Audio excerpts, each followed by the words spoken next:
अस्सलाम वालेकुम मोअज़्ज़ज़ ख़वातीन और हज़रात, प्रोग्राम राइट एंगल के साथ मैं हूं अली मुमताज़। नाज़रीन, जब पाकिस्तान मुस्लिम लीग नवाज़ अपोजिशन में थी, यानी कि मरीम नवाज़ साहिबा जो अब मैडम चीफ़ मिनिस्टर हैं, पंजाब की चीफ़ मिनिस्टर हैं, तो उनका ये कहना था कि मज़ाहमत होगी तो मफ़ाहमत होगी। अच्छा, उनकी जो मज़ाहमत थी वो उनके लिए फ़ायदेमंद साबित हुई। मज़ाहमत के बाद मफ़ाहमत हुई, मफ़ाहमत के बाद फिर PTI की हुकूमत गई, PTI की हुकूमत गई तो PDM की हुकूमत कायम हो गई, और फिर PDM की हुकूमत कायम होने के बाद वो सारा अरसा केयर टेकर गवर्नमेंट का, और फिर उसके बाद जब दोबारा इलेक्शंस हुए तो इलेक्शंस के बाद PMLN की हुकूमत कायम होगी, वफाक में भी, पंजाब में भी। दूसरी तरफ पाकिस्तान तहरीक इंसाफ है, उनकी तरफ से भी मज़ामत हमने देखी, और शिद्दत की मज़ामत हमने देखी। 2022 में हमने मज़ामत देखी, हमने 2023 में मज़ामत देखी। लेकिन जो पाकिस्तान तहरीक इंसाफ की मज़ामत है, जिसमें हमने सड़कों पर एहतजाज देखा, हमने एहतजाज भी इस नौयत का देखा कि 9 मई का वाक़या हुआ, और उसके बावजूद पाकिस्तान तहरीक इंसाफ आज भी जिस मोड़ पर, जिस मकाम पर खड़ी है, मज़ाहमत तो कर नहीं पा रही है लेकिन मफ़ाहमत भी नहीं हासिल हो पा रही है, और चाहती भी है कि मफ़ाहमत हो या मुज़ाकरात हों, लेकिन मुज़ाकरात भी नहीं हो पा रहे हैं।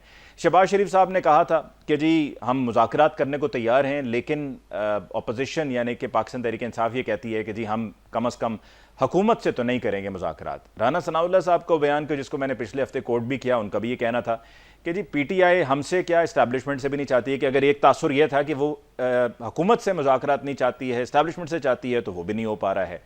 तो पाकिस्तान तहरीक इंसाफ आखिर चाहती क्या है? पाकिस्तान तहरीक इंसाफ क्या अपने मकासद के हुसूल में कामयाब हो पाएगी या नहीं हो पाएगी? जो केसेस हैं PTI की लीडरशिप पर वो कायम हैं। शाह महमूद कुरैशी साहब के बारे में इतलात हैं कि उनको 9 मई के केसेस की वजह से इंसदाद दहशतगर्दी की अदालत में चूंकि पेश करना है, तो उनको अडियाला जेल से कोट लखपत जेल मुंतकिल कर दिया गया है। बानी PTI के जो केसेस हैं उसमें भी 9 मई का जो केस है जिसमें उनकी ज़मानतें चल रही हैं, वो तवक्को ये की जा रही है, और इतलात ऐसी हैं कि शायद हो सकता है कि उनकी वो ज़मानतें मुस्तरद हो जाएं, और फिर उसके बाद एक और पहलू भी सामने आया कि हो सकता है कि उनको मिलिट्री कोर्ट्स में उनके केस को चलाया जाए। और इद्दत में निकाह केस जो है वो भी ज़ेर समात है, वहाँ पर कोशिश की जा रही है खावर मानिका साहब की तरफ से अपने वकला के ज़रिए कि उसको डिले किया जाए, मुलतवी किया जाए, और उनके वकील की तरफ से आज अदालत में ये कहा भी गया है कि जी ये जो पहले 10 रोज़ हैं कम अज़ कम मुहर्रमुल हराम के, इसमें समात ना हो, क्योंकि एहतराम है महीने का और शुरू के 10 दिन का, ख़ास तौर पे जिस पर उनके हक़ में तो फ़ैसला नहीं आया, इस पर समात मज़ीद कल होनी है।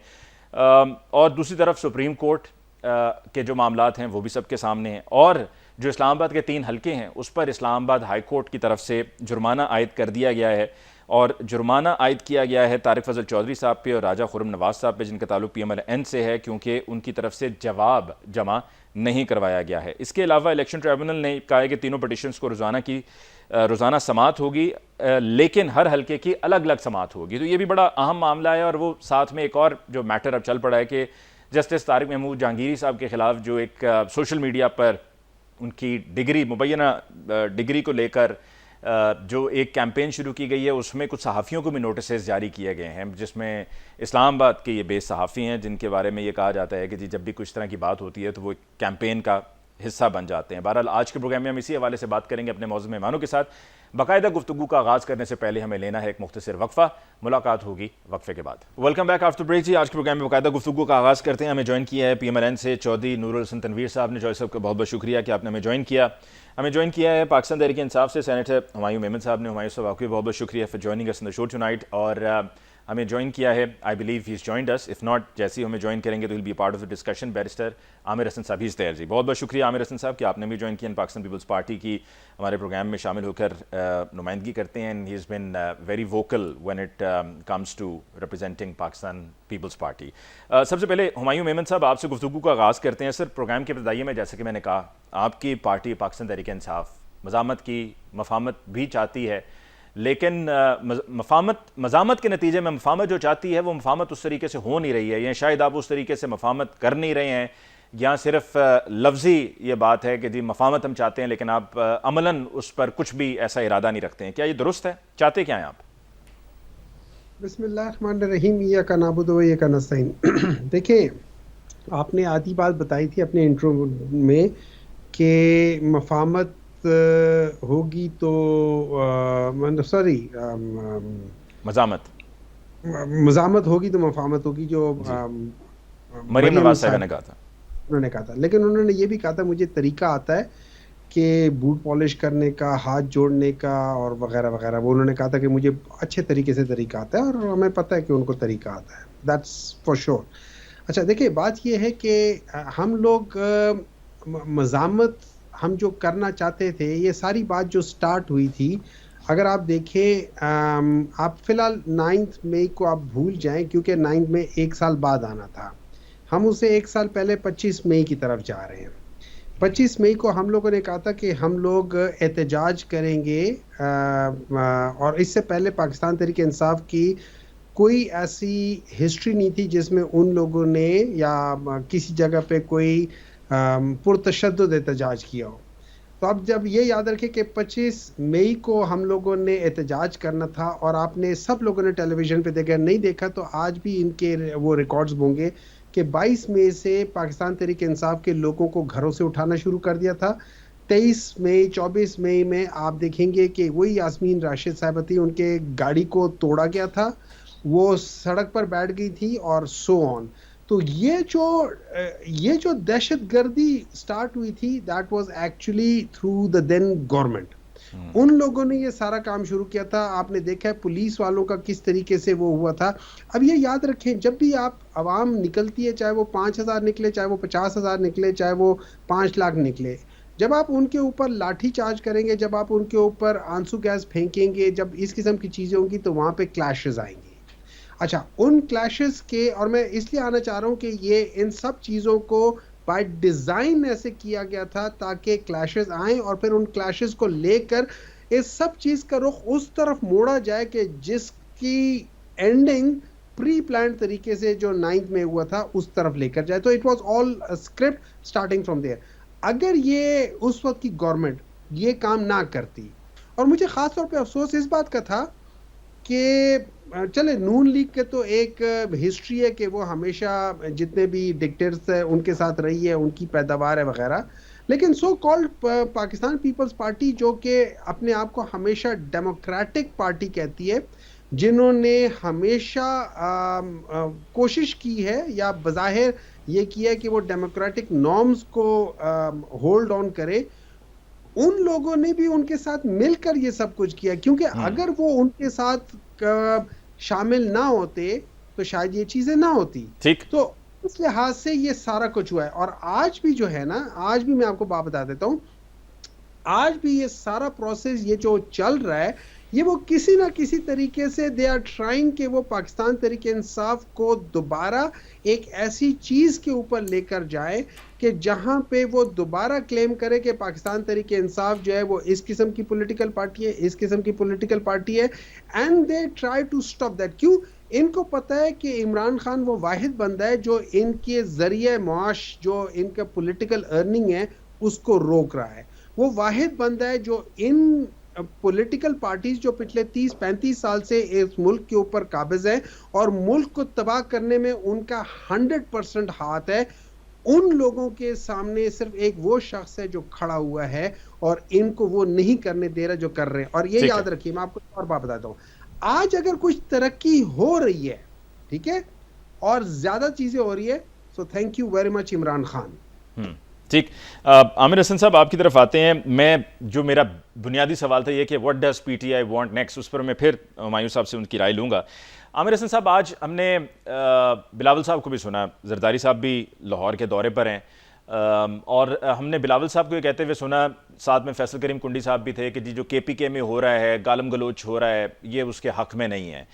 ठीक है, लेकिन इस सियासत में अगर गालम गलोच है, नफ़रत है, जिसका जिक्र भी किया, लफ्ज़ भी इस्तेमाल किया, नफ़रत की सियासत बिलावल साहब ने, इसके ख़ात्मे के लिए आपकी पॉलिटिकल पार्टी जो कि हुकूमत भी कर चुकी है, पहले आप मोहतरमा बेनज़ीर भुट्टो जब वज़ीर आज़म थी, 2 मरतबा वो वज़ीर आज़म रह चुकी हैं, फिर गिलानी साहब वज़ीर आज़म थे, फिर अब दोबारा से आपकी हुकूमत विफाक में एज ए सपोर्ट आप कह लें या इत्तेहादी कह लें, सिंध में भी आपकी गवर्नमेंट है, सदर का ओहदा भी आपकी पार्टी के पास है।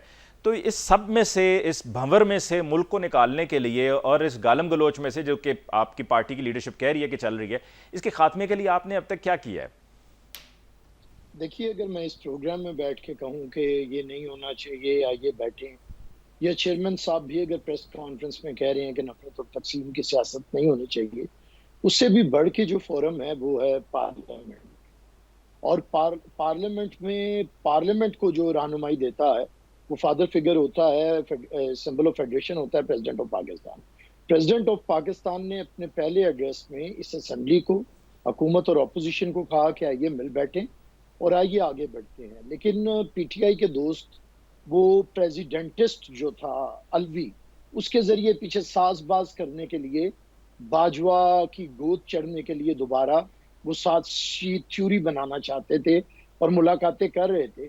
लेकिन पाकिस्तान का वो सदर जो मुफाहमत कर चुका है, मुफाहमत करता है और मुफाहमत चाहता है, उसके जवाब के ऊपर जो इनका तर्ज अमल था, जो इन्होंने पार्लियामेंट को मछली मंडी बनाया, जिस तरह तज़हीक की, तो वो आपके सामने है। हम तो ऑफर हम दे चुके हैं, इनकी बदतहजीबी के बावजूद ऑफर उधर ही मौजूद है प्रेसिडेंट ऑफ पाकिस्तान की कि आइए आगे बढ़ने के लिए जरूरी है। अब देखिए ना, हमारे दोस्त अब इन्ना लिल्लाहि व इन्ना इलैहि राजिऊन कि अगर पीटीआई हमारे डेमोक्रेटिक क्रेडेंशियल के ऊपर सर्टिफिकेट देने की कोशिश करेगी, अरे भाई ये हमने कोई किसी की जुबान से नहीं, ये जमहूरियत के लिए हमने हजारों जानें दी हैं। और वाहिद जमात है जिसके चेयरमैन ने, जिसकी चेयरपर्सन ने अपनी जान दी है, जहां पे हजारों कारकुनों ने अपनी जानें दी हैं। हम कोई वो उंगली कटाए बगैर शहीद नहीं बने हुए हैं, गले कटवाए हैं, सर कटवाए हैं, मक्तल गाहें सजाई हैं, फिर उसके बाद जमहूरियत लाए हैं। तो हमें इनकी तो जरूरत नहीं है, ये हमें क्या बताएंगे। आपने कहा पीटीआई क्या चाहती है, पीटीआई ये चाहती है कि इन्हें गोद से उतार दिया था।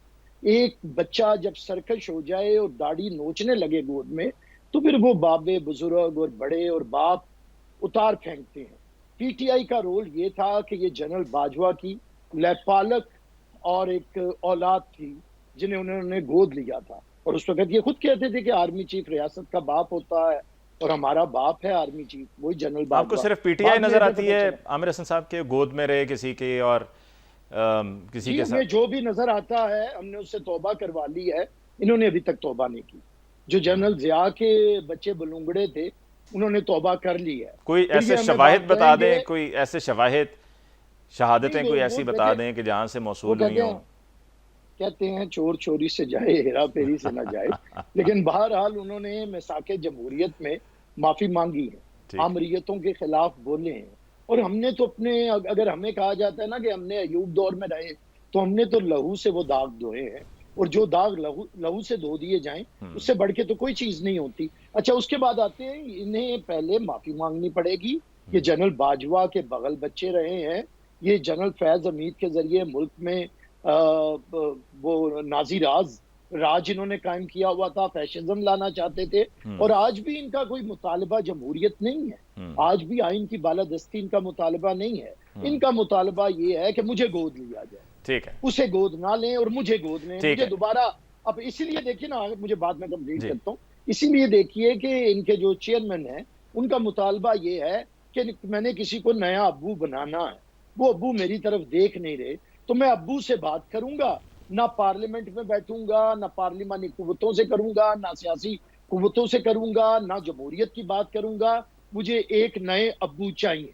ठीक है, अब इस जिद का आप मुझे बताएं कि क्या हल है। ठीक है, मैं इसका हल जो है वो खुद तो नहीं दे सकता, हुमायूं साहब जरूर दे सकते हैं अगर वो आपकी इस बात से इत्तफाक करते हो तो। चौधरी साहब, आपकी तरफ आते हुए, आपकी जब अभी बात कर ही रहे थे आमिर हसन साहब माफियों की, तो क्या अगर आपसे पूछा जाए तो सियासी गलतियां तो सबसे होती हैं, तो कौन कौन सी ऐसी सियासी गलतियां हैं जिस पर आप समझते हैं कि आपकी जमात को, आपकी लीडरशिप को माफिया मांगनी चाहिए? हमारी लीडरशिप को क्यों माफी मांगनी चाहिए भाई? इस वक्त जो बंदा अंदर है उसको माफी मांगनी है। नहीं, मैंने कहा कुछ सियासी गलतियां तो होती हैं ना, सियासी। नहीं, ये क्या बात हुई है अली हसन? आपका मौजू जो है उसके ऊपर रहो। आपने तहरीक इंसाफ की बात की है, आपने उनके लॉन्ग मार्च की बात की है, आपने उनकी बेचैनी और बेताबियों की बात की है। बात आगे यहाँ से बढ़ेगी कि वो इमरान खान जो है इंतहाई जो है ना वो गलत है इस मामले में, कि वो चाहता ये है कि जमहूरी पार्टियों से, आप सो कार्ड ही कह लें, आप उनके ऊपर इल्जाम लगा लें कितने मर्जी, लेकिन उसको बैठना वही पड़ेगा अवामी नुमाइंदों से। वो अवामी नुमाइंदे जिन लोगों से वो जीत के और हार के कौमी असम्बली में पहुंचा है, और उनके साथ बैठ के बात करनी पड़ेगी। और ये बात को मैं एंडोर्स करता हूँ ब्रेस्टर साहब की कि वो चाहता ही है कि मुझे गोद लिया जाए, बस मुझे जो आपने उतारा है वो मुझे गोद लें। ये गलत बात है। उसको कौमी असम्बली में अक्सरियत से वहां से इक़्तिदार से निकाला गया था। उनको चाहिए था वहां पे सीट पे बैठते और वहां पे जो 16 महीने थे उसमें अपना किरदार अदा करते। उन्होंने कहा कि नहीं जी नहीं, आप वो एक बिगड़ा हुआ बच्चा है जो जिद्दी है, उसके अलावा और कुछ नहीं है। उसने कहा जी मैंने लॉन्ग मार्च करना है, लॉन्ग मार्च करके देख लिया। उसने कहा जी मैंने सूबाई हुकूमतें तोड़नी है, सूबाई हुकूमतें तोड़ के देख ली उसने। और उसने जनाब फिर आखिर जो है 9 मई जो है वहां तक कौन गया है, लोगों को तैयार कौन करता रहा है, लोगों की ब्रेन वॉशिंग कौन करता रहा है, वहां पे मजमे कौन लगाता रहा है। और जो 16 महीने थे शहबाज शरीफ साहब और पीडीएम की हुकूमत के, उसमें जो उन्होंने बोया वो उनको काटना पड़ा। अपनी गलती। इंसान उस वक्त तक, आज आपने जो बात शुरू की है वो बात शुरू की है मज़ाहमत की और मुफाहमत की। आपने मज़ाहमत करके देख ली, आप फेल हो गए। आपने जितनी मज़ाहमत की है आप वहां पे आप बिल्कुल जीरो हो गए हैं। अब आप इस वक्त पिंजरे में हैं, लिहाजा आप इंसान बने और बिहेव करें और दूसरे लोगों की इज्जत करना सीखें। और ये जो साहब हमारे हुमायूं मेमन साहब ने कहा जी कि वो जी मरियम साहबा ने कहा कि मुझे बूट पॉलिश करना आते हैं, ये कोई शर्म करो यार। आप लोग जो है सिर्फ और सिर्फ बेइज्जती करते हैं अगले बंदे की। आप लोग सिर्फ, आप लोगों के मुंह से जो है वो जो कोई अच्छी बात नहीं निकलती। फिर आप ये चाहते हैं कि आपको जो है वो तरीके के साथ बात की जाए आपके। तो मेहरबानी करें, अगर हमने डिस्कशन करनी है, अगर हमने बात करनी है, अगर हमने मुफाहमत की बात करनी है, तो रवैया जो है अपना वो मुफाहमत का लेके आए। हम जो तो है आप समझते हैं कि इस पर वो कंडेम कर माफी मांगे हुमायूं साहब के जी आपकी बेइज्जती हुई है अभी ये कहकर? बिल्कुल गलत बात है ये। देखो ना, कोई इश्तियाल दिलाना, प्रवोक करना, और ये बात फिर उसके बाद ये ख्याल करना कि अगला बंदा जो है यार, जो आप कहते हैं पाकिस्तान मुस्लिम लीग नून के जो रुकन है वो बैठे हुए हैं और आपको जवाब देंगे। अब यहाँ पे मरियम साहबा तो नहीं बैठी, आई एम रिप्रेजेंटिंग हर। तो इसलिए ये हम जब इनके लिए बोलेंगे, हम उस वक्त ही इनके लिए अच्छा बोलेंगे ना जब ये हमारे साथ एहतराम से बात करेंगे। इन्होंने बदतमीजी, बदतहजीबी, बदकलामी करके देख ली है। बस करो यार, कोई एंड करो। पाकिस्तान को किस तरफ लेके जाने तो पाकिस्तान के जो मसाइल हैं, हमें पाकिस्तान को बचाना है। अंदरूनी और बैरूनी हमारे पास खतरात हैं। आप लोगों ने सारियां ट्राइयां करके देख ली हैं, यू फेल्ड। और मैं आपको यकीन से कहता हूं कि जितनी मर्जी आप ट्राई और करके देख लें, आपकी हालत यही रहेगी। बेहतर यह है कि बंदे दे पुत्र बनो तो गल बैठ के करो। और जो है अगले बंदे की, जब तक आप दूसरे बंदे को इज्जत ना दें, आपको इज्जत नहीं मिलती। अच्छा, वैसे नूरुल हसन तनवीर साहब, आपने एक बात तो आपको पसंद आई आमिर हसन साहब की कही हुई, करे और मुझसे ये चाहे कि मैं जो है ना बड़ा आमिर हसन साहब की आपको ये बात तो पसंद आई कि जिन्होंने कहा कि ये चाहते हैं कि इनको गोद में बिठा लिया जाए और पहले भी इसी तरह से ये बैठे रहे। लेकिन दूसरी बात एक और भी आमिर हसन साहब ने कही कि हमने जो है वो आपका हवाला देते हुए कि आपसे भी माफी मंगवा ली थी कि जो और जनरल जिया का भी हवाला दिया। हम पैदावार हैं। उन्होंने हुमायूं साहब ने कहा जी हम जो है वो पैदावार हैं इनकी मार्शल लॉ की और हम पैदावार हैं आमरों की। भाईजान आप खुद वहां पे इस तमाम में कौन है जो नंगा नहीं है? सब एक जैसे हैं, जिसको मौका मिला उसने किया। आप समझ जाए तो आप मान रहे हैं, आप मान रहे हैं कि आप इस बात को मान रहे हैं? मुस्लिम लीग, बात सुने मेरी, मुस्लिम लीग ने और पीपल्स पार्टी ने अगर कोई गलती की तो बिल्कुल वो सही कह रहे हैं। उन्होंने जानों के नजारे पेश किए, इन्होंने जलावतनियां बर्दाश्त की, जेलें बर्दाश्त की, सारा कुछ बर्दाश्त किया। किसी ने वो इकदाम नहीं किए जो इन्होंने किए। तो बेहतर ये है कि आप आए, बैठें और बैठ के बात करें, इसके अलावा कुछ नहीं है। और बात आपको जमहूरी लोगों से ही करनी पड़ेगी। वजीर आज़म पाकिस्तान मोहम्मद शहबाज शरीफ के साथ आपको बैठना पड़ेगा। अब जब बैठेंगे तो ही मसला हल होगा। आपको बिलावल भुट्टो के साथ बैठना पड़ेगा, आपको आसिफ अली जरदारी सदर पाकिस्तान के साथ बैठना पड़ेगा। और ये कि हमने मुस्लिम लीग नून ने और पीपल्स पार्टी ने ये सबक सीखा। मैं एक वक्फा ले लूं नूरुल हसन तनवीर साहब, चार्टर ऑफ डेमोक्रेसी साइन किया। ठीक है जी। हम जो है समझते हैं कि पाकिस्तान के हालात जिस तरह के हैं, इसमें मिल बैठने के बगैर गुजारा नहीं ठीक है जी, एक वक्फा ले लेते हैं और वक्फे के बाद आकर फिर हुमायूं मेमन साहब से उनकी राय लेंगे, because it's basically 2 versus 1। Peoples party और पीएमएलएन तो देर ऑल आपस में इत्तेहादी भी हैं और एक दूसरे को सपोर्ट भी कर रहे हैं, and which is pretty evident as well. So एक ब्रेक लेते हैं जी, ब्रेक के बाद वापस लौट कर आएंगे तो बात को आगे बढ़ाएंगे। हमारे साथ रहिए। वेलकम बैक आफ्टर ब्रेक जी। डिस्कशन को आगे बढ़ाते हुए हुमायूं साहब, जो आमिर हसन साहब ने और नूरुल हसन तनवीर साहब ने कहा वो आपने सुन लिया, और वो आमिर हसन साहब तो यही प्रिसाइसली कह रहे थे कि आप ये चाहते हैं कि जी हमें एक नए अब्बू की तलाश, जो टर्म उन्होंने यूज़ की वो आपके सामने थी, क्या कहेंगे आप?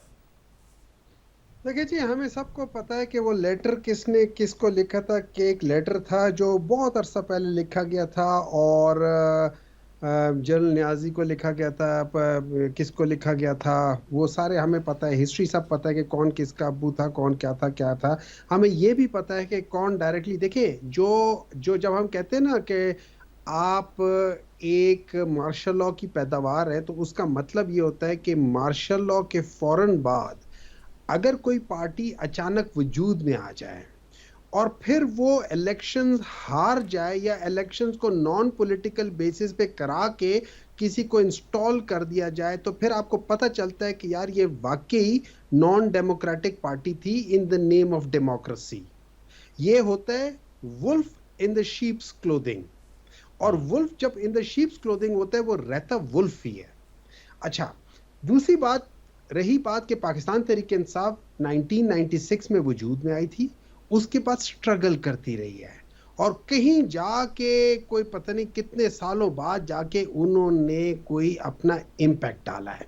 अब उस इम्पैक्ट के बाद अगर किसी ने ये समझा हो कि हाँ ये भी एक वायबल ऑप्शन है और उनको सपोर्ट कर दिया, जो कि मैं अभी भी समझता हूँ गलत था, नहीं होना चाहिए था, लेकिन एक पार्टी को वजूद में लाना और एक पार्टी जो बन गई है, वायबल हो गई है, उसको सपोर्ट करने में जमीन आसमान का फर्क है। ठीक है ना? अच्छा, अब आ जाती है बात दूसरी। देखिए, मैंने अभी इनमें जरा ज्यादा खफा हो रहे थे, हमारे पीएमएलएन के भाई जो है जरा ज्यादा खफा हो रहे थे। मैंने सिर्फ ये कहा था कि मरियम नवाज साहिबा के अपने अल्फाज हैं कि मुझे अच्छे तरीके से पता है कि इख्तिदार में कैसे आया जाता है, सिर्फ बूट पॉलिश करने होते और हाथ जोड़ने पड़ते और माफिया मांगनी पड़ती हैं। तो आई प्रिज्यूम कि ये सारी चीजें, क्योंकि वो सीक्वेंस वही था, क्योंकि उससे पहले तो वो जिस तरीके से हुमायूं मेमन साहब, have you been asked to do any one of these three? Why would I do that? Why would I do that?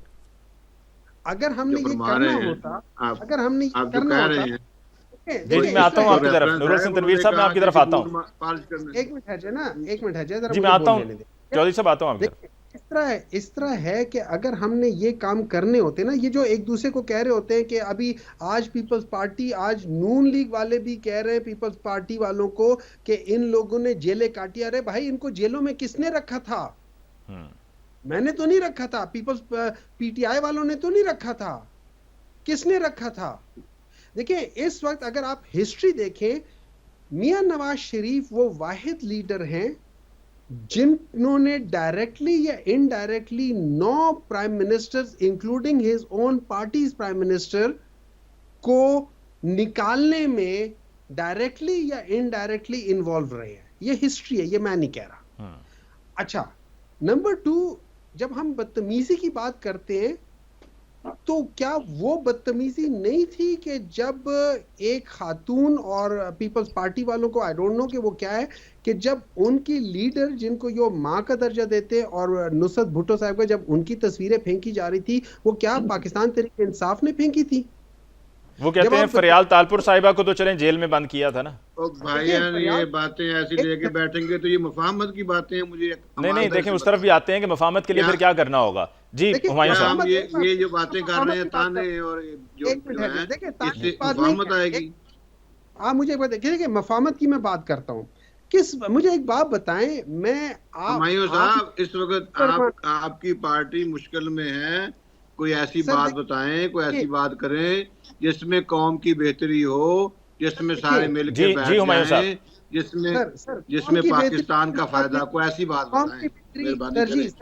Sir ji, my humble submission, कौम की बेहतरी इस बात पे है कि हम लोग सारे कॉन्स्टिट्यूशन के लिहाज से चले और हम लोग सारे जहां बेईमानी की है वो बेईमानी ना करें। हम लोग सारे अगर हुकूमत में आए और हम लोगों ने ओथ लिया है तो उसमें हम लोगों ने ओथ लेकर ये कहा हुआ है कि अगर आप लोग प्रॉपर तरीके से फॉर्म 45 के तहत इलेक्ट नहीं हुए तो ये आप लोगों का इखलाकी फर्ज है कि ठीक। आप लोग वो अब आपकी सीटें पार्टी ना। चाहती क्या है हुमायूं साहब? देखिए, हमारी पार्टी सिंपल सी चीज है, हमारी पार्टी कहती है कि मफामत हम किस से करें, मफामत जिन लोगों ने हमारा हक चुराया है क्या हम उनके साथ मफामत करें। अच्छा, नंबर 2, हम ये कहते हैं कि अगर हमने मफामत करनी है तो ठीक है, हमारा ये सिला है कि जो फॉर्म 45 के तहत जो लोग, चाहे वो हम ना भी हों, जो लोग भी जीते हों, आप उनको उनका हक दे दें। हमें मफामत की जरूरत नहीं है, हमें इस मुल्क को चलाने के लिए एक ऐसे सिस्टम की जरूरत है जहां पे फ्री फेयर ट्रांसपेरेंट इलेक्शन हो। ठीक। हम लोगों ने उस तरफ जाना है। देखिए, मैं मफामत करके क्या कर लूंगा, कल को मफामत करके मैं पावर में आ जाऊंगा, लेकिन हम लोग पावर स्ट्रगल में नहीं हैं। हम लोग हुमायूं साहब एक मुझे बात तो बताएं, एक बात, एक हम्बल मेरी जो है ना वो, ये मुझे ये बताएं कि 2018 में जब इमरान खान को वजीर आजम बनाया गया था और जितवाया गया था, उस वक्त आपकी ये कोई बात नहीं थी कि जी हम्बल रिक्वेस्ट आती कि जी ऐसा ना करें और उसके बाद इसको जोड़ तोड़ करके ना बनवाएं और इसके लिए इलेक्शन जो है ना चुराएं PMLN का? उस वक्त कोई ख्याल नहीं आया? मैं जी आपको जी बता हुमायूं दूं, साहब। मेरा पॉइंट ऑफ व्यू ये है सर, मैं आपको ऑनेस्टली बताता हूँ मेरा पॉइंट ऑफ व्यू, और ये आज का नहीं है, ये उस दिन का है। और मैंने 2-3 बड़े एंकर्स के साथ ये किया था। मैंने कहा था कि 2018 में एक्चुअली पाकिस्तान तहरीक इंसाफ की कोई 17-18 सीटें कम की गई थी। उसकी एक वजह यह है कि उस वक्त अगर आप देखें राना सनाउल्लाह, और खास तौर पे अगर आप उस वक्त भी देखें तो ख्वाजा आसिफ साहब हार रहे थे। उन्होंने खुद कहा हुआ है कि उन्होंने रात को 2 बजे बाजवा साहब को टेक्स्ट किया था और उसके बाद वो जीत गए थे। और इस तरीके से चंद एक ऐसी और सीटें थी जहां पे वो लोग हार रहे थे। और ये मेरा अपना तजिया, मैं इसको, आप बेशक इससे ना एग्री करें, अपनी जगह पर है, लेकिन जो ठीक है ठीक है, चौधरी साहब मैं आपकी तरफ आता हूँ, मुझे आमिर हसन साहब की तरफ जाना चाहिए। आखिरी 2 सेकंड फिर बेशक मुझे हटा दे, ठीक है ठीक है। और असल बात ये हुई थी कि जो जनरल बाजवा के साथ जब हम कहते हैं ना कि वो हमें सपोर्ट कर रहे थे, वो हमें सपोर्ट नहीं करते थे। वो जो MQM और जो बाप वाले आते थे, जब वो नहीं आते थे तो इमरान खान उनको कहते थे ये आपके लोग हैं, आप इनको कहें कि आए और अपना काम करें जो आप लोग चाहते हैं। क्योंकि हम लोग तो पार्लियामेंट में हमारे होते थे, उन लोगों की वजह फॉर्म पूरा नहीं होता था, तो वो उनके लिए होता था, नॉट फॉर PTI। ठीक है, ओके। आमिर हसन साहब, जो अभी मामलात इस्लामाबाद हाई कोर्ट के चल रहे हैं जिसमें जस्टिस जहांगीरी साहब के हवाले से उनकी डिग्री को लेकर मामला है, फिर हमने पिछले हफ्ते देखा कि एहतजाज हुआ इस्लामाबाद में और एबटाबाद में भी एहतजाज हुआ कि जो चीफ जस्टिस थे, साबका chief justice Lahore high court के, वो अब एलिवेट होकर सुप्रीम कोर्ट के जज हैं और उनकी बेटी की ड्राइविंग के नतीजे में और उनकी बेटी के ड्राइव करते हुए एक नौजवान की हलाकत हुई थी और उस पर उनकी फैमिली का एहतजाज था।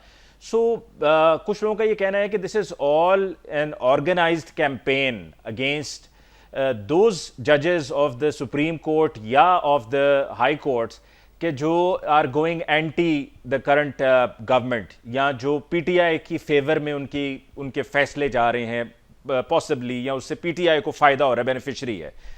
इससे आप समझते हैं कि हम अपनी जुडिशरी को स्ट्रेंथन कर रहे हैं? आप खुद भी वकील हैं, इस चीज़ को आप समझते हैं क्या इससे हम जुडिशरी को स्ट्रेंथन कर रहे हैं? क्योंकि फिर अब जो 3 सहाफ़ियों को भी नोटिस भेजे गए हैं कि फ़ौरन ट्वीट्स करना शुरू कर देते हैं, जैसा कि जब इमरान खान साहब पर फायरिंग हुई थी 2 साल पहले, तकरीबन 2 साल होने को हैं अब, कि जब उन पर फायरिंग हुई थी वज़ीराबाद में, तो वो फिर एक मखसूस गिने चुने कुछ पहले से ही पिन पॉइंट करके सहाफ़ी हैं उनकी तरफ से ट्वीट्स हुई थी। तो is this the solution to the problems?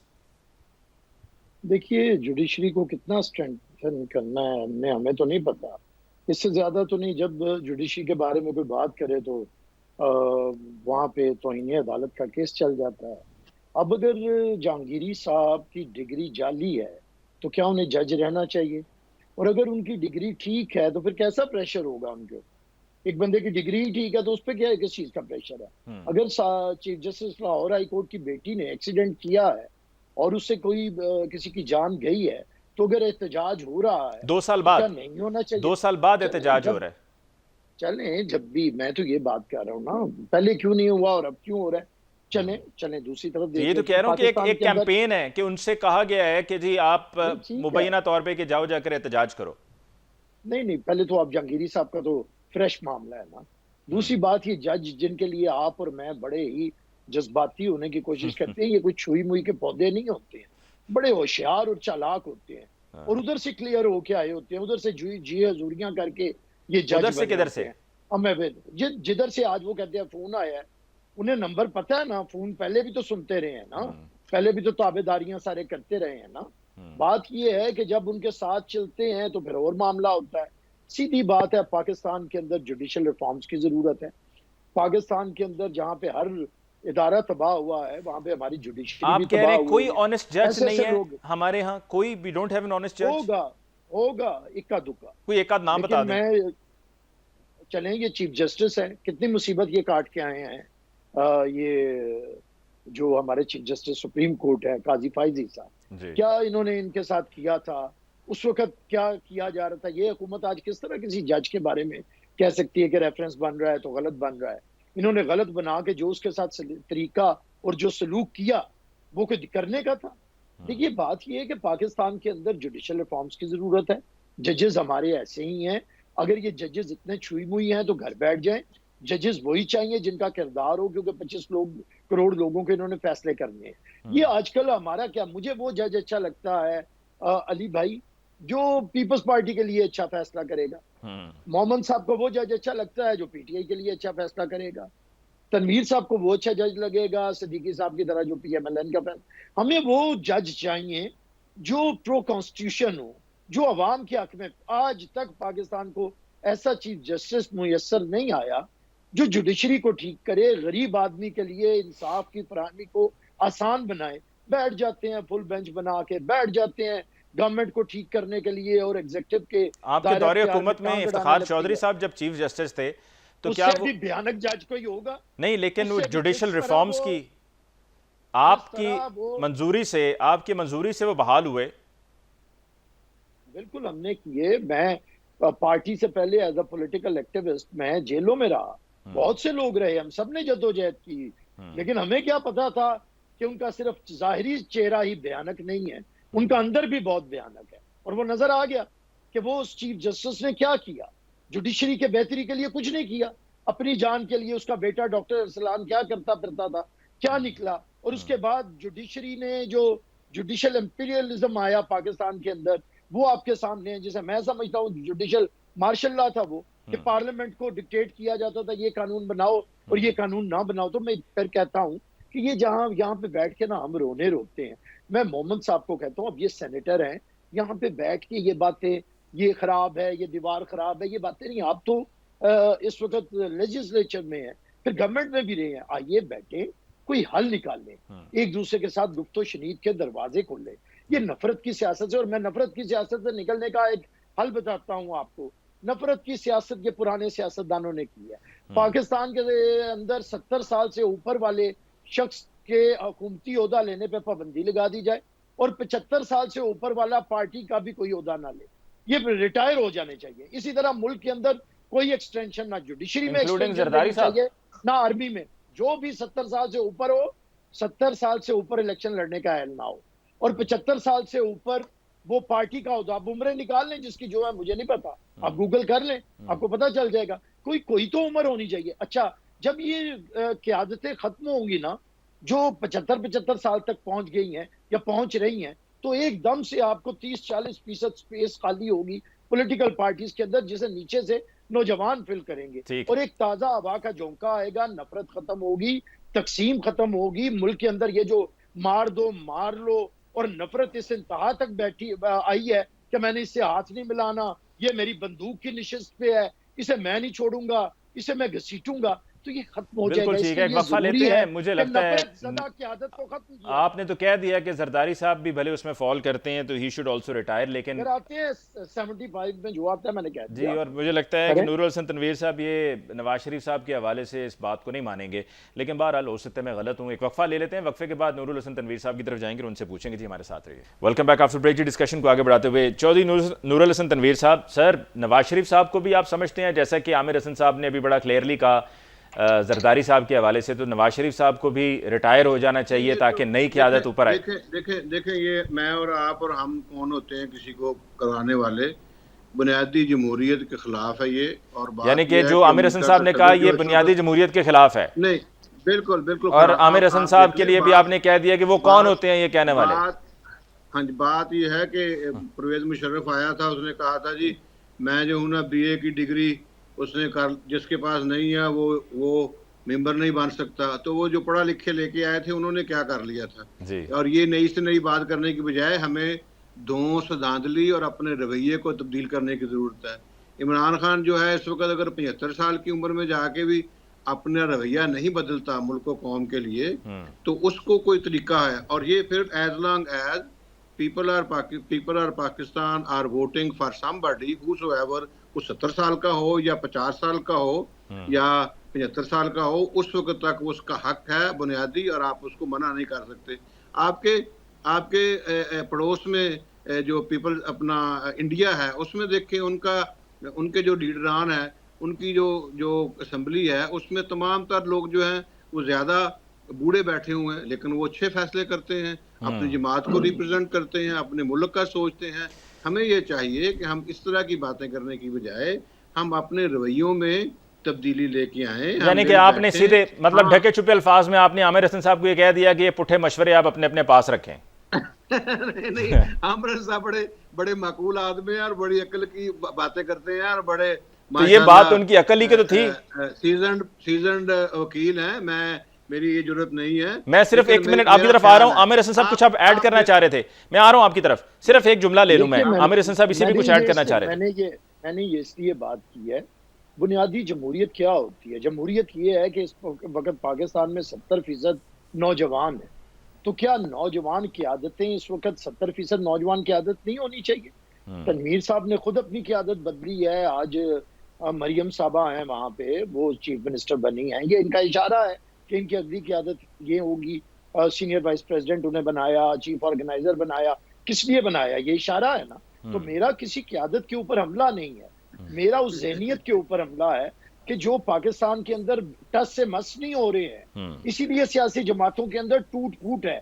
इनके भी फॉर्म उनका मकसद ये है, इनका मकसद ये है, सॉरी टू ऐड, इनका मकसद ये है कि इमरान खान को जान छुड़ाओ, भावें कुर्बानी किसी और दी भी देनी पैंदी ते दे दियो। पर आप कहते हैं इमरान खान से जान छुड़ाने के लिए नवाज शरीफ साहब की कुर्बानी नहीं दी जा सकती। लेकिन हम नहीं देना चाहते कि हम समझते हैं ईमानदारी से कि मियां नवाज शरीफ जैसे मुदब्बर बंदा जो लोगों का एहतराम करना जानता है, पाकिस्तान को आगे लेके जाने की, उनमें पाकिस्तान के मसाइल को समझते हैं, उनको हल करने की पूरी उनके पास सकत है, वो वैसा बंदा जो है वो लीड करे और मसाइल जो हैं हल हों। और इमरान साहब की मिन्नत की जाए कि मेहरबानी फरमाएं, बैठें आके हमारे साथ। यकीन करें कि ये तो अपने 4 साल किसी के साथ नहीं बैठे वजीर आजम होते हुए, उस वक्त भी कहते रहे कि अपोजिशन के साथ बैठो, लेकिन अगर ये हमारे साथ बैठे तो मुस्लिम लीग और इसके इत्तेहादी जो है, पीपल्स पार्टी जो है, उनको सुनने के लिए और उनको अकोमोडेट करने के लिए मेरे ख्याल में पाकिस्तान के लिए और पाकिस्तान जी आमिर हसन साहब ऐड करना चाह रहे थे आप कुछ? पाकिस्तान के इस्तेकाम के लिए वो तैयार हैं। जी आमिर हसन साहब आप कुछ ऐड करना चाह रहे हैं? मैं समझता हूँ कि अब पाकिस्तान को आपस की बात है, तनवीर साहब का अपना है। हम लोग ना पॉलिटिकल पार्टीज, पाकिस्तान मुस्लिम लीग और पाकिस्तान पीपल्स पार्टी, हमें ये समझना पड़ेगा इमरान खान का फैक्टर पॉजिटिव था, नेगेटिव था, जो भी था, लेकिन एक चीज उसने, एक जो पॉलिटिकल यंगस्टर्स थे जो सियासत से दूर थे, उन्हें अच्छा या बुरा पॉलिटिसाइज किया है, भले नेगेटिवली किया है। अच्छा, अब वो लोग ये पुराने चेहरे देख देख के, देखिए ना, ये शेख रशीद जैसे, अब मैं नाम नहीं लेना चाहता ना इनकी पार्टी का ना, जो कहते हैं मैं 8 दफा वजीर रहा हूँ, 10 दफा वजीर रहा हूँ, और फिर लाइन में लगे हुए वजीर बनने के, और हिला जाता नहीं है। मतलब कोई नहर में डुबकियां मार के जवानी दिखा रहा है। तो मैं समझता हूँ अब लोग अवाम तंग आए बैठे हैं, अब ये नहीं देखना चाहते। देखिए ना, मियाँ साहब का इन्होंने जिद लगाई कि वो मुल्क को ठीक करेंगे, लेकिन वोट नहीं ना मिला, मियाँ साहब भी पीछे नहीं, वो हट गए। चौधरी नूर हसन तनवीर साहब का तो ये कहना है कि जी दिल होना चाहिए, जवान उम्र नहीं इंच नहीं की नहीं, रखे। मेरी देखें, फरमाएं इस मुझे बात बात को करने दें और तरफ जी ना ले जाएं। तो जी आमिर साहब, मेरी बात हम ये सुन बात लें, कर रहे मेरी थे बात सुन कि लें। पीटीआई जब आप बात कर, मुझे बात तो कर लें जी पूरी। जी जी जी जी तनवीर साहब, मैं ये बात कह रहा हूँ कि पाकिस्तान के हमें एड्रेस करना पड़ेगा जो नौजवान हैं, वगरना हम नौजवानों को जाया करेंगे। पहले ही हमारे नौजवान गलत हाथों में खेल रहे हैं, तो अब नौजवान को डायलॉग के लिए नौजवान क़यादत की जरूरत है। अपनी पार्टी के अंदर फरसूदा, वो जो इकबाल कोई कौमी शायर कहते हैं, वही कहता था कि सुल्तानी जमहूर का आता है जमाना, जो नक्शे कौहन तुमको नजर आए मिटा दो। और ये उसी की बात है कि जवानों को पीरों का उस्ताद कर। अब ये वक्त आ चुका है, मैं समझता हूं कि हमने ये इलेक्शन भी हो गए, लेकिन इलेक्शन के बाद भी नहीं हम बैठ पा रहे। इसकी वजह ये है कि पुरानी क़यादतों के अंदर इतनी नफरत भर चुकी है कि वो एक दूसरे से डायलॉग नहीं करना चाहते हैं। ठीक है तो जी उसके जी लिए चौधरी जरूरी है साहब, कि अब आगे बढ़ा जाए, जी मुल्क चौधरी के लिए साहब, आगे बढ़ा चौधरी जाए। साहब ये अब इस इस पर बात जरा को एक और जुमला, फिर आगे उसके बाद मैं इस सवाल पे आपसे पूछना चाह इस रहा पे बहस फजूल है। मैंने हूं। अपना चलें जी नुक्ता आगे इस पे चलते दे हैं, दिया आगे है। चलते हैं। नूरुल हाँ हसन जी, तनवीर साहब, आगे बात इस्लामाबाद के 3 हलके और उन 3 हलकों जी। पर आपकी पार्टी के जो वहाँ से एमएनएज हुए हैं, उनमें उनको जवाब जमा कराने के लिए कहा जाता है, वो जवाब नहीं जमा कराते। अब तारिक फजल चौधरी साहब को और उसके अलावा राजा खुर्रम नवाज साहब पर जुर्माना भी लग गया कि भाई अब जवाब नहीं जमा करवा रहे। तो भाई धांधली अब नहीं हुई है तो कागजात जमा कराएं, जवाब जमा कराएं, दौड़ क्यों रहे हैं? आप बिल्कुल ठीक कह रहे हैं। आप बिल्कुल अगले प्रोग्राम में उन दोनों में से किसी को बुलाएं और पूछें कि क्यों जवाब जमा नहीं करवा रहे। आप होते तो आप क्या बिल्कुल। करते? आप मैं तो हर कीमत पे करवाता। मैं तो इस वक्त खुद जो है वो ट्रिब्यूनल में हूँ। मैं तो खुद जो है तो आप जवाब इसलिए जमा करवा रहे हैं ना कि आपने कहा है कि आपके कहने के मुताबिक आपके साथ ज्यादती हुई है। डेफिनेटली, बिल्कुल 100%। तो जो सच्चा बंदा होता है वो तो कागज जाके फौरन देता है कि ये लें, पकड़ें, देख लें कागज जो मांगते हैं देखिए, आप। कई झूठे बंदे जो हैं वो भी किताबें बनाए फिरते हैं। हमें खामखा सुबह से लेकर शाम तक झूठ बोलते हैं, वो भी बनाए फिरते हैं। ऐसे ये कोई जरूरी नहीं कि सच्चा बंदा सबसे पहले जमा करवाता है। कई झूठे बंदे भी सबसे पहले लिए फिरते हैं किताबें चलें, वो तो सच्चे हैं ना। सच्चे तो फिर अपना हिसाब किताब संभाल के रखते हैं ना, उनके पास फॉर्म 45 पड़े हैं, जमा कराएं। आप अली मुमताज मेहरबानी फरमाया करें कि आप इसको जिना ना बना लिया करें, मेहरबानी करें। सवाल आगे ले। मैंने आपका सवाल का जवाब दे दिया कि आप उसको तारिक फजल से पूछें, क्योंकि मेरा बनता नहीं कि मैं उसको उसके बारे में कोई बात करूं। देखे ना, मेरे मुतल्लिक नहीं है। ठीक है, आपके मुतालिक नहीं, लेकिन आपकी पार्टी के वो एमएनएज है ना, और इस्लामाबाद के तीनों एमएनएज हैं, इसलिए मैंने आपसे सवाल पूछा। अब इसका सवाल का जवाब तो मैं आमिर हसन साहब से या किसी और से नहीं ले सकता। बिल्कुल जो है मैं असूल की बात करता हूँ, वो ये है कि उनको जवाब जमा करवाना चाहिए और फौरन करवाना चाहिए। अब नहीं करवाया तो उनके ऊपर जुर्माना आ गया, तो फिर कानून जो है वो डील कर रहा है। बिल्कुल ठीक है, उनको ताखीर नहीं करनी चाहिए किसी भी सूरत में। ठीक है, आखिरी सवाल ये, जो जजेस के खिलाफ कैंपेन एक शुरू हुई, पहले जस्टिस बाबर सत्तार, फिर जस्टिस मोहसिन अख्तर कियानी साहब को भी लेकर मामला शुरू हुआ, अब जस्टिस जहांगीरी साहब को लेकर मामला शुरू हो गया, जस्टिस शहजाद मलिक साहब को लेकर मामला शुरू हो गया। आप क्या इसके हक में, इसके खिलाफ हैं? देखें, बात यह है कि जो काज होती है ना, उसकी बात करनी चाहिए, नाम नहीं उसमें आना चाहिए। और उसमें जो बात ईमानदारी की है वो ये है कि अगर, बहुत प्यारा जुमला बोला बैरिस्टर साहब ने, उन्होंने कहा कि अगर उनकी डिग्री जो है असली है तो फिर उनको कोई फर्क नहीं, फिक्र नहीं है। और अगर उनकी डिग्री जैली है तो फिर उनको कोई हक नहीं है कि वो उस सीट के ऊपर बैठे। देखें, जो आइन और कानून के मुताबिक अगर हम चलें तो मामलात जो हैं वो सारे ठीक हो सकते हैं। सूरत तो ये है कि हम चाहते ये हैं कि दूसरा बंदा जो है वो आइन और कानून की पासदारी करे और आप आज़ाद हों। आप जो हैं वो डिक्टेटर बनना चाहते हैं, आपको कोई कहने वाला ना हो, ये गलत बात है। जिस महकमे में भी, जिस अदारे में भी जो बंदा गलत है, उस बंदे को कोई हक नहीं पहुंचता कि उस सीट के ऊपर बैठे। और फिर ये जो आप फरमा रहे थे कि उनकी बेटी जो है उन्होंने ये जुर्म किया, देखें, जुर्म जब भी हो जवाब तो देना चाहिए जवाब तो ना। देना है, वो बिल्कुल उसके ठीक है। ऊपर माफी मांगे मैं और अभी कहें प्रोग्राम को कि मैं ये गलत क्लोज करने लगा था, जी। लेकिन करते करते मैं आमिर हसन साहब की तरफ भी जाना चाह रहा था, लेकिन अभी तो खैर वो कुछ कहना चाह रहे हैं खुद से। मैंने सिर्फ ये कहना था कि पूरे प्रोग्राम में आप जो मशरूब पी रहे हैं, नींबू पानी लग रहा है, बड़ा मजेदार लग रहा है। अगली मरतबा जब आपने प्रोग्राम में आना है ना, तो साथ में लेकर आना है हमारे लिए। ठीक है जनाब, ठीक है आप कुछ जनाब। कहना चाह रहे थे? अच्छा जी जी अली भाई, बात ये है कि देखिए ये जो हम जजेस को, ये जो लॉट है, हम इन जजों में बड़ी हवा भरते हैं। हम समझते हैं ये बड़े असूली हैं, ये कोई असूली नहीं होते। मैंने भी जेल काटी थी, जिस पे आज मैं बल्कि पशेमान हूँ कि मैंने ये जुडिशरी की रेस्टोरेशन के लिए मैंने जेल काटी। वो जुडिशरी जो थी, हम समझ रहे थे कि वो जनरल मुशर्रफ के मुखालिफ खड़े हैं, लेकिन वक्त ने साबित किया कि वो जनरल, दूसरे जनरल जो थे उस वक्त ISI चीफ, जो बाद में आर्मी चीफ बने, उनके इशारों पे नाच रही थी।